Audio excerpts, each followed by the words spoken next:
आज मी तुम्हाला अशी चटपटीत आणि झणझणीत अशी भेंडी फ्राय दाखवणार आहे। ही भेंडी फ्राय जर तुम्ही अशा पद्धतीने बनवली ना तर भरलेली भेंडी करणं तुम्ही विसरून जाता। इतकी छान आणि मस्तपैकी अगदी भरलेल्या भेंडीसारखी ही तयार होती। फक्त लागणारा वेळ आणि बनवायची कृती खूपच सोपी आहे। तर चला बघूया याला लागणारं साहित्य, बनवायची कृती। तिकडे बघू शकता मस्त अशी हिरवीगार भेंडी घेऊन आली। आपल्याला गोल गोल कट करायची। नॉर्मल जी भरलेली भेंडी असते ना त्याला मधोमध अशी चीर पाडून व त्याच्यामध्ये स्टफिंग वगैरे करा, पण आपल्याला तसं काही करायचं नाही। आणि हे एक टमाटर वापरायचं, ह्याच्या व्यतिरिक्त कांदे वगैरे काहीच वापरायचं नाही आहे। भरलेली भेंडी नाही आहे ही, पण तोच प्रकार आहे पण जरा वेगळ्या पद्धतीने आपण करणार आहोत, जेणेकरून आपल्याला कसं कमी वेळामध्ये सुद्धा भरलेल्या भेंडीसारखं आपल्याला ही भेंडीची भाजी तयार होईल।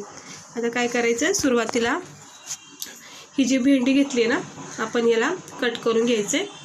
हे बघू शकता, हे मागचं पुढचं देठ जे असतं ना ते काढून घ्यायचं। आता भरलेली भेंडी हे असं मधोमध कट करून त्याच्यामध्ये सारण भरून स्टफिंग करून मग ती भरलेली भेंडी जी आहे ना ती करायला लागते। पण कधी कधी येतो कंटाळा, म्हणजे कधी वाटतं की बाबा शेंगदाणे वगैरे वाटून मग स्टफिंग करून कंटाळा येतो, त्यापेक्षा अशी सिंपल प्रोसेसने सुद्धा तुम्ही भरलेली भेंडी करू शकता। ते बघा असे छोटे छोटे काप करायचे, मीडियम साईजचे असे सगळं करून घ्यायचे। खूप सोपी पद्धत आहे, कमी वेळामध्ये तुम्ही ही भेंडी तयार करू शकता। अगदी मोकळी सुटसुटीत आणि नरम सॉफ्ट अशी ही भेंडी तयार होती। तर आता अशाच प्रकारे मी सगळ्या भेंड्या ह्या कट करून घेतल्यात, बघू शकता। आता आपल्याला काय करायचं, ही भेंडी आपल्याला थोडीशी भाजून घ्यायची। ही तिकडे मी टमाटर कट करून घेतलेला आहे आणि मसाल्यामध्ये आपण इथे शेंगदाणे, लसूण, हिरवी मिरची आणि थोडीशी नॉर्मल अद्रक टाकून हे बारीक याचा कूट करून घेतला आहे। अगदी बारीक पण नाही करायचं आणि पाण्याचा वापर तर अजिबातच करायचा नाही। असं सुक्का ड्राय आपल्याला हा मसाला हवा आहे, म्हणजे कसं आपल्याला भेंडीमध्ये याला वापरता येईल।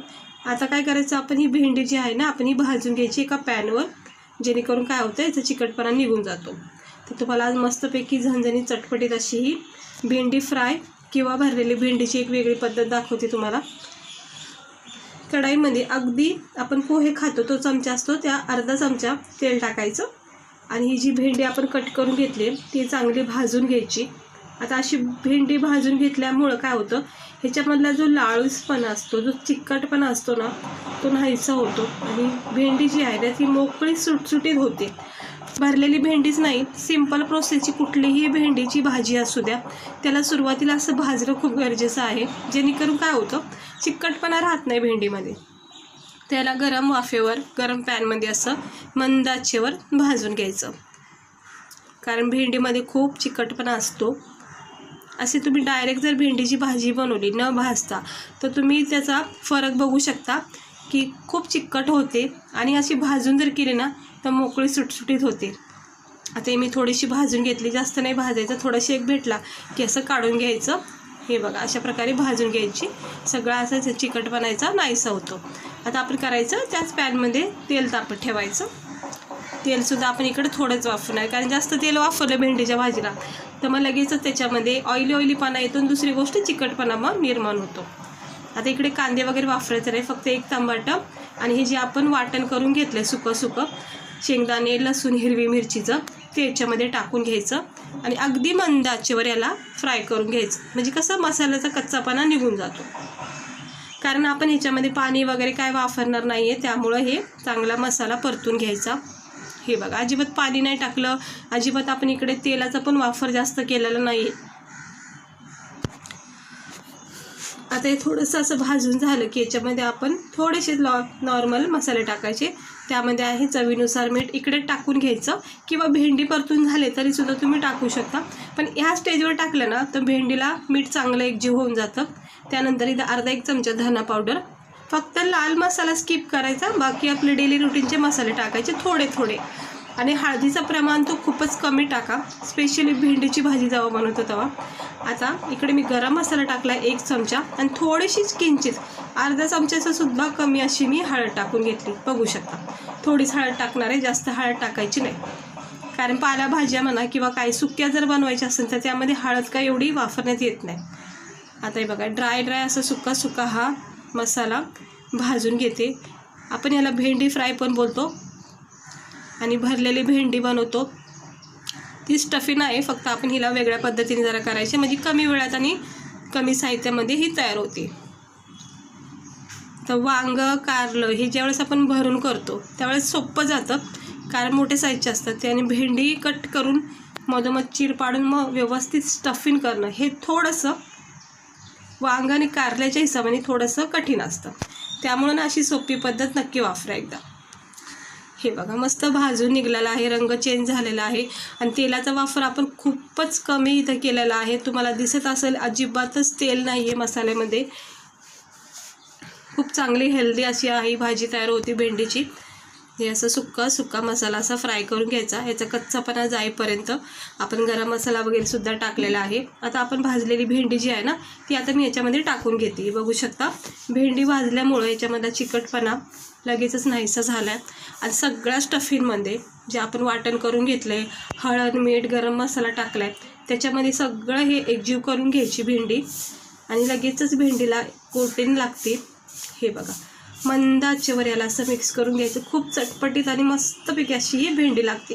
याच्यावर थोडंसं तुम्ही लिंबू रस टाकला ना तितकं भारी याचा फ्लेवर येतो ना, म्हणजे ऑप्शन आहे पण चांगला एक स्वाद येतो त्याने, किंवा थोडासा किंचित चाट मसाला टाकू शकता. हे बघा ही भाजी ना सकाळ सकाळ टिफिनसाठी तर खूप भारी, पोट भरून जेवण खातात, म्हणजे टिफिन संपून जाईल इतकी मस्त लागते ही भाजी. तर मी ही सकाळच्या घाईमध्येच बनवते टिफिनसाठी.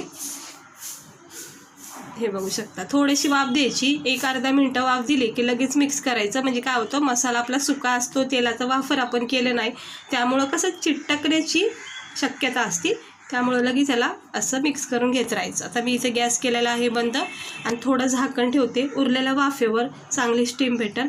आणि मग थंड झालं की इकडे बघू शकता आपली ही जी भेंडी आहे ना मस्तपैकी तयार झाली आहे. अगदी मोकळी सुटसुटीत न चिटकता ही भेंडी तयार झाली.